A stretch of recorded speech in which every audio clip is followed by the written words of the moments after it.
Hey there friends, Susan here. I have paper sketch number 33 to share with you today. We're using the Stargazing DSP and I've coordinated it with Starry Sky and basic black cardstock. First we're going to cut that DSP down into these 3 panels.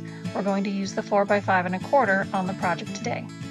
Then I use my stylish shaped dies and I'm going to die cut that one planet out for an embellishment.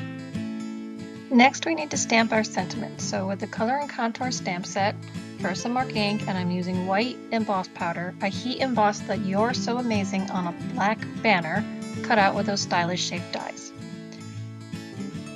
Okay, so let's take a look at how our planet and our sentiment are going to go together. I decided I wanted my banner a little bit wider.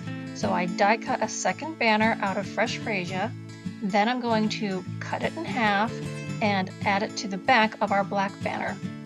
So I added a little bit of liquid adhesive to both ends of my black banner and then added the 2 fresh freesia ends to that. So it just expands the length of it. But see how much better they're going together in our project?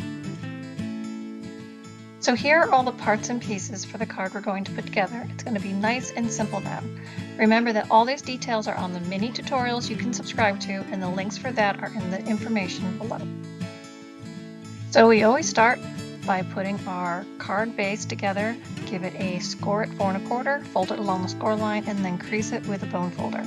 Next, we're going to add liquid adhesive to the back of our DSP panel and then put that on the front of our card base. Nice and simple. Next, we're going to add our planet and our sentiment with dimensionals. So first I add the planet and then I add the sentiment.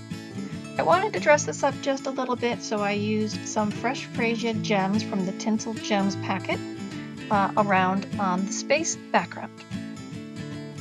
So friends, before you go, remember to subscribe here to the YouTube channel so you don't miss out on anything. You're also welcome to subscribe to my newsletter and leave me comments. Let me know what you thought of this project. Thanks so much, and we'll stamp again real soon.